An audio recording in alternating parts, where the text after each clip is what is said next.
వండుకోగానే సరిగా అది ఇవన్నీ మళ్ళీ డైనింగ్ టేబుల్ మీద మోసుకోవాలి కదా. అన్నీ వండుకోగానే సరిగా అన్నీ మోసి సర్దుకోవాలి కదా. తినే దగ్గరికి డైనింగ్ టేబుల్ మీదకి సర్దుకోవాలి కదా అన్నం. ఇదిగోండి కూర. ఈరోజు కోడిగుడ్డు వండేసాను, కోడిగుడ్డు పులుసు. ఇదిగోండి సాంబారు. సాంబారు ఒక్కటి కాదు కదా, కూర ఉండాలి, సాంబార్ ఉండాలి, రోటి పచ్చడి ఉండాలి. ఆవకాయ పచ్చడి కాలం కదండి, రోజు ఆవకాయ పచ్చడి టేస్ట్ చూసేస్తున్నాం. అందుకు ఈ మధ్య రోటి పచ్చడి చేయలేదు. ఇంకండి సాంబారు.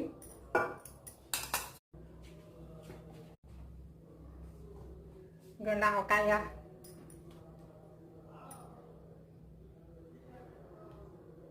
ఇదిగోండి పెరుగు.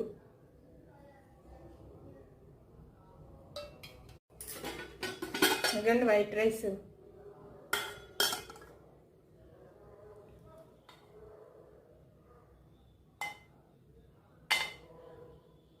వేడిగానే ఉంది, ఇంకా తడిగింది కదా మామూలుగా ఉంటుంది. ఇంకా చల్లారలేదండి. మా వారి కోసం బ్రౌన్ రైస్. తింటమయ్యాక మళ్ళీ అన్నీ మూసుకోవాలి సింక్లోకి.